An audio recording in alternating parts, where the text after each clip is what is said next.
truly happy in your heart. If you want to feel happy inside of yourself and you want to feel content and you want to feel stable inside of yourself, you need to live true to God. And I'm not saying you can't drink a little bit of alcohol or not party or not have a little bit of fun, but you have to be a good person. You have to balance life. You have to balance life. You have to be a good person overall. I know I'm a good person. And when the Matrix is trying to convince the world that I'm not, that just proves even further that I'm a good person. The world we now live in today, when the mass media machine is trying to tell you somebody is evil, you can know pretty well that person's probably good, and vice versa.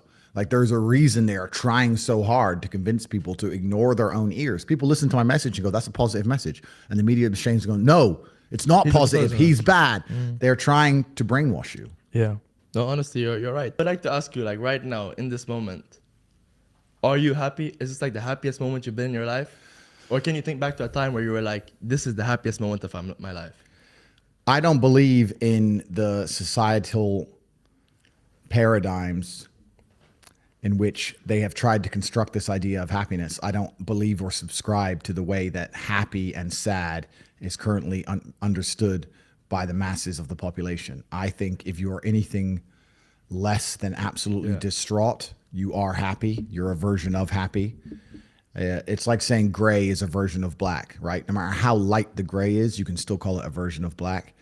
And unless you've gone through an event, which hopefully doesn't happen too often, like the passing of a family member or something that's truly destructive and detrimental to your mindset, besides these events, which hopefully only happen a few times in your life, you should be happy. If you're not crying or paralyzed in silence due to the absolute magnitude of a detrimental circumstance or the absolute magnitude of a negative event, then you are a version of happy. So I am always happy is the short answer. I don't believe in not being happy. I don't believe in not saying to myself I'm happy. I'm always a version of happy. And this idea of chasing happiness and always being concerned and preoccupied with how happy you are is actually the biggest mistake that a lot of people make, I think, in the world today. Especially men who wake up and go, oh, I don't really feel happy, so I need to get happier. And that's how they end up down a hedonistic path of drugs or alcohol or gambling, chasing pleasure. I don't care how I feel. I don't care if I feel happy or sad. It doesn't really affect what I do each day. I do the exact same things. I act the exact same way.